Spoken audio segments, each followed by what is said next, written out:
of a given class, you've probably got 50% of the class that they feel very confident in shooting a handgun, but when you come to the range, the accuracy is missing, the control of the handgun is missing, the operation of the handgun is missing. So if you were to fight with this tool, you wouldn't really have a good understanding of how to use it.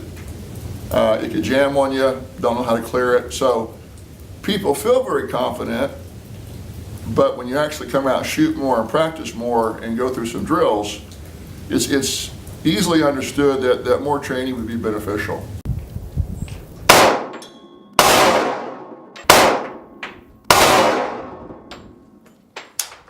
So the first piece is learning about the law, or the Self-Defense Act. Those are the things that let you act lawfully, and you know when you're acting unlawfully. Acting unlawfully with a pistol, the consequences are pretty severe because you're looking at a felony. You're looking at possibly going to trial. Trials are very expensive. We don't realize that. That trial could last for 5 years. We could have expert witnesses. It could go on and on. So $170,000, $300,000 of your money for a trial is not the exception. So in that first part, we learn about where we can carry, when it's lawful self-defense, use of a gun, what constitutes unlawful use of a gun. We learn about concealed carry and open carry.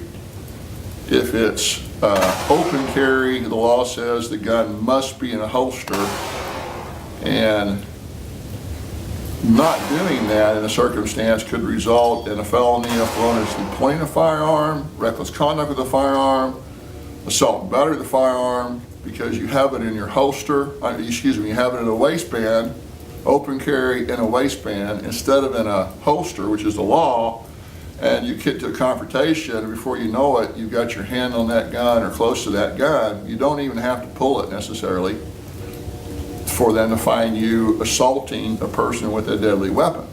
What I require is we use a paper plate. It's about 9 inches. It's about 10 to 15 feet given on the range that we shoot at.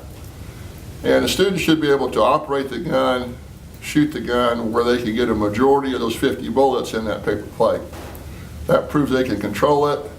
That proves that in their home or in a Walmart or in a parking lot that they're not spraying bullets around hurting innocent people, which is what happened at the Walgreens here a while back.